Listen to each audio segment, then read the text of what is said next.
معزز خواتین و حضرات، السلام علیکم۔ آپ کا میزبان اجمل ملک اپنے پروگرام اسلام اور انسانیت کے ساتھ حاضر خدمت ہے۔ ہمارا آج کا موضوع ہے خواتین کا درست شرعی پردہ۔ ماضی قریب میں ہمارے پڑوس ملک افغانستان میں خواتین کے پردے اور حقوق کے حوالے سے کچھ قوانین کا اطلاق کیا گیا، جس پر پوری دنیا میں بات ہوئی۔ اس پس منظر میں ہمارے اخبار کے چیف ایڈیٹر سید عتیق الرحمن گیلانی صاحب نے افغان طالبان کو کچھ مشورہ دیا ہے۔ یہ ہمارے اخبار نوشتہ دیوار میں دیا جاتا ہے، لیکن یہاں میں آپ کی سماعتوں کی نظر کر رہا ہوں۔ سورہ الاحزاب کی آیت نمبر 58 سے 59 میں اللہ تعالیٰ ارشاد فرماتا ہے، اے نبی، اپنی بیویوں، اپنی بیٹیوں اور مومنوں کی عورتوں سے کہہ دیجئے کہ اپنی چادروں کا کچھ حصہ اپنے اوپر لٹکایا کریں تاکہ وہ پہچانی جائیں تو انہیں تکلیف نہ دی جائے، بے شک اللہ بخشنے والا رحم والا ہے۔ سورہ نور کی آیت نمبر 30 اور 31 میں بھی پردے کے بارے میں بہت تفصیل سے بیان کیا گیا ہے۔ جب طالبان کے روایتی پردے کا تصور اجاگر ہوتا ہے تو ان آیات پر عمل کی کوئی صورت نظر نہیں آتی، اس لیے کہ نظروں کی حفاظت کا ماحول نہیں ہوتا۔ اللہ نے مسلمان عورتوں کو اپنی زینت چھپانے کا حکم دیا ہے، لیکن کافروں پر زبردستی پردہ کرنے کی بات تو بہت دور کی ہے، مسلمانوں پر بھی زبردستی نہیں تھوپی گئی۔ سعودی عرب اور ایران نے جس بات کو اسلامی حکم سمجھ کر عمل کرانا شروع کیا تھا تو اس کا قرآن و سنت سے کوئی تعلق نہیں ہے۔ طالبان اس کی تقلید نہ کریں اور عورتوں کو آزادی اور تحفظ دیں تو ان کی ساری مشکلات ختم ہو جائیں گی۔ عورت کی زینت کو اردو میں حسن النساء کہتے ہیں۔ عورتوں کی اضافی چیز حسن النساء ہی ہے، یہی ان کی زینت ہے۔ عورت اپنے شوہر اور اپنے محرموں کے سامنے دوپٹہ نہ لیں تو قرآن نے اجازت دی ہے۔ مسلمان عورتوں کی اکثریت اسلام کے فطری حکم پر عمل کرتی ہے۔ دوپٹہ لینا بھی خواتین کے لیے مشکل ہے۔ مخلوط معاشرے میں خواتین اہتمام کرتی ہیں۔ آپ دیکھیں بخاری شریف میں ایک صحابیہ جب باہر نکلنے لگی تو انہوں نے دوپٹہ لے لیا، اس کا مطلب ہے وہ گھر میں دوپٹہ نہیں لیتی تھی۔ اس کے علاوہ دور نبوی میں عورتیں رفع حاجت، لکڑیاں لینے، پانی بھرنے، 5 وقتہ نماز، عزیز و اقارب کے ہاں آنا جانا، طواف، حج و عمرہ، مجاہدین کی خدمت، یہ سب کرتی تھیں۔ مدارس، دفاتر، کالج، یونیورسٹیوں کا وجود نہ تھا، لیکن جس معاشرے کا زمانہ تھا تو مرد کے شانہ بشانہ عورت کی سرگرمیاں تھیں۔ غلام اور لونڈی کا وجود تھا، لونڈیوں کا لباس بہت مختصر ہوتا تھا، فقہ کی کتابوں میں ان کا فرض سطر بہت کم ہے۔ جب طالبان قرآن و سنت کی طرف دیکھ لیں تو کامیاب نظام بنانے میں دیر نہ لگے گی۔ سورہ احزاب کی آیت نمبر 61-62 میں قرآن نے عورتوں کے تحفظ کے لیے احکامات نازل کیے ہیں۔ انہیں دیکھا جائے، اگر طالبان نے یہ تاثر قائم کر دیا کہ ان کے اقتدار میں جبر کا ماحول نہیں تو دنیا سے سارے افغانی واپس آ جائیں گے۔ سورہ احزاب کی آیات کے مطابق اگر کفار کی خواتین اپنے سینوں پر دوپٹے نہ بھی لیں تو ان کی مرضی ہے، اور اگر مسلمان خواتین اس حکم پر عمل نہ کریں تو بھی ان کو مجبور کرنے کا اللہ نے حکم نہیں دیا۔ اگر طالبان نے اس آیت کے حکم کو سمجھ کر اس پر عمل کرنا شروع کیا تو افغانستان گھٹن کے ماحول سے نکلے گا۔ طالبان کو مشورہ ہے کہ قرآنی آیات کو سمجھ کر اس کو فوراً عملی جامہ پہنائیں۔ خواتین کو لباس کی آزادی ہو تو پھر یہ مرحلہ آئے گا کہ عورت شکایت کرے گی کہ اس کو ستایا گیا تو عورت کو تحفظ دیا جائے گا۔ اللہ نے قرآن میں واضح فرمایا ہے کہ اگر منافقین عورتوں کے ستانے سے نہیں رکے اور جن کے دلوں میں مرض وہ نہیں رکے عورتوں کو ستانے سے اور شہر میں افواہیں پھیلانے والے باز نہ آئے تو یہ بہت کم مدت تک آپ کے پڑوس میں رہ سکیں گے۔ یہ ملعون ہیں، جہاں بھی پائے جائیں پکڑے جائیں اور ان کو بے درے قتل کیا جائے۔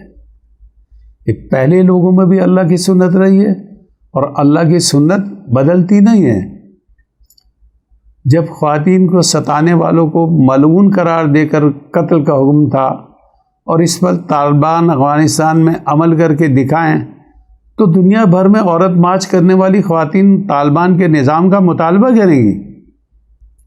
امیر المومنین بیت اللہ اخندزادہ اعلان کر دیں کہ اسلام آباد، لاہور، کراچی اور پاکستان کے دیگر شہروں میں 8 عورت مارچ منانے والے افغانستان کے کابل، قندھار، جلال آباد اور دوسروں شہروں میں اس دن کے منانے کا اہتمام کریں۔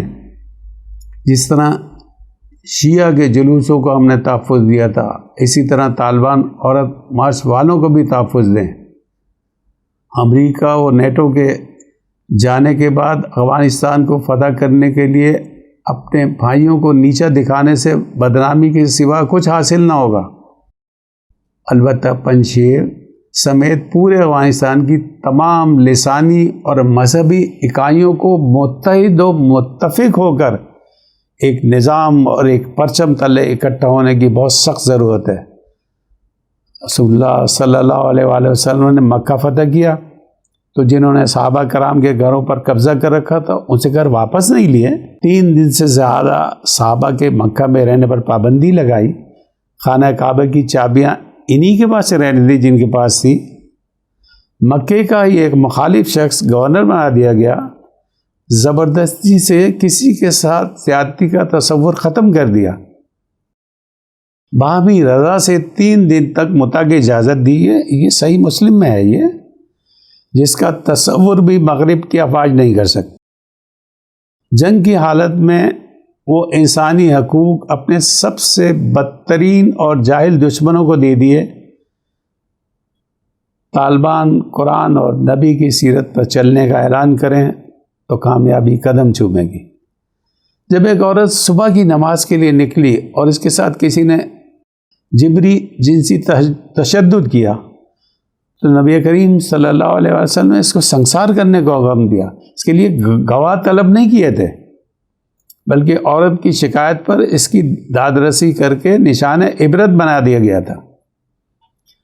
سورہ النور کی 61 آیت میں بھی اللہ تعالیٰ نے احکام نازل کیے ہیں کہ رشتہ داروں کے ساتھ کس طرح پردہ کرنا ہے۔ دیکھیے یہ بڑا اہم مسئلہ ہے کہ رشتہ داروں کے ساتھ کیسے پردہ کرنا ہے، اس میں بہت کنفیوژن ہے۔ ان آیات میں اجنبی افراد میں سے نابینا، دونوں پاؤں سے لنگڑے اور مریض سے بات شروع کی گئی ہے، اور پھر اپنے گھروں سے لے کر اپنے متعلقین کے تمام رشتہ داروں، عزیز و اقارب اور احباب کے ساتھ کھانے کی اجازت دی گئی ہے۔ دنیا کی ہر قوم کی طرح مسلمانوں کو بھی عزیز و اقارب کے فطری رشتے سے بھرپور طریقے سے تعلقات نبھانے کی اجازت دی گئی ہے۔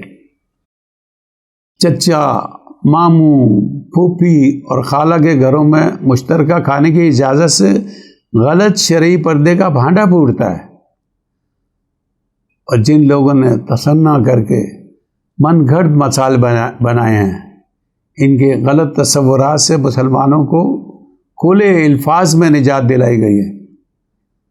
طالبان کے علماء و مفتیان کے نزدیک شرعی پردے کا تصور یہ ہے کہ بھائی، چچا، ماموں اور قریبی اقارب محرموں سے اپنی بیگمات کا پردہ کروایا جائے، لیکن علماء مفتیان جانتے ہیں کہ ایک گھر میں کئی بھائی رہتے ہیں۔ ماموں، چچا، ماموں زاد اور چچا زاد سے شرعی پردے کا تصور نہیں۔ اس حوالے سے مولانا عبید اللہ صاحب سندھی نے بہت صحیح بات لکھی۔ انہوں نے کہا ہمارے ہاں مروجہ پردہ صرف امیر کر سکتے ہیں، اشرافیہ کا پردہ ہے، شریعت کا اس سے تعلق نہیں ہے۔ غریب پردہ کرنے کی اور اپنی خواتین کو پردہ کرانے کی اوقات ہی نہیں رکھتا ہے۔ قرآن میں تابع افراد سے سید مودودی نے مراد نوکر چاکر لیے ہیں۔ بخاری میں ہے کہ دلہن اور دولہا دونوں صحابہ کرام اور نبی کریم صلی اللہ علیہ وسلم کی دعوت میں خدمت کر رہے تھے۔ رسول کریم صلی اللہ علیہ وآلہ وسلم نے چچی فاطمہ بن اسد والدہ محترمہ حضرت علی کی میت کو اپنے ہاتھوں سے لحد میں اتارا اور فرمایا کہ یہ میری ماں ہے۔